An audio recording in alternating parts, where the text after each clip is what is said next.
দেবী সূক্ত, শ্রী শ্রী ঠাকুর অনুকূলচন্দ্র। বাণী সংখ্যা ৯৬।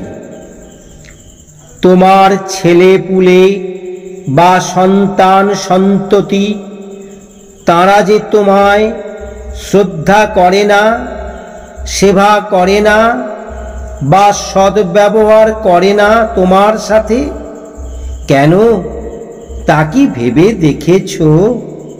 তুমি তোমার স্বামী, শ্বশুর, শাশুড়ি, গুরু, আত্মীয় স্বজন দিগকে আপ্রাণ ইষ্টনিষ্ঠা নিয়ে সক্রিয় সানুকম্পী বাক্য ও সদ্ব্যবহারের সহিত সেবা করনি, ফুল্ল করে তোলনি তাদিগকে?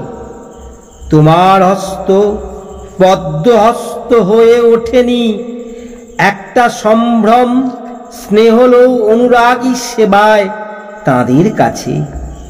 বাক্য, ব্যবহার ও কাজে গরমিলই দেখে এসেছে।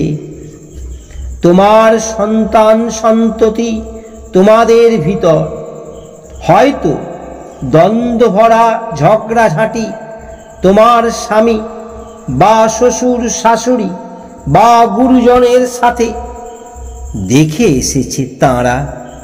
তাঁদের প্রবৃত্তিও ক্রমশই সেই রঙে রঙিন হয়ে উঠে চলেছে।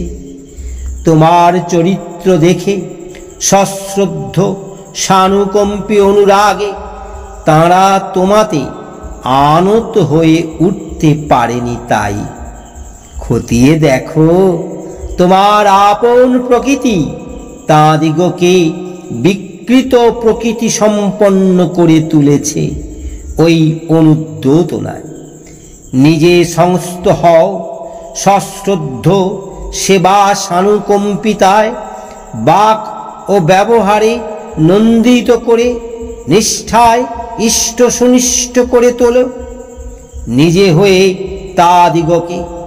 আর বাক্য, ব্যবহার ও লোকপরিচর্যার ভিতর দিয়ে তাঁরা যেন তোমাকে মিলনোচ্ছল সৌজন্য প্রাণ সেবা সম্বুদ্ধ প্রকৃতিযুক্ত দেখতে পারে।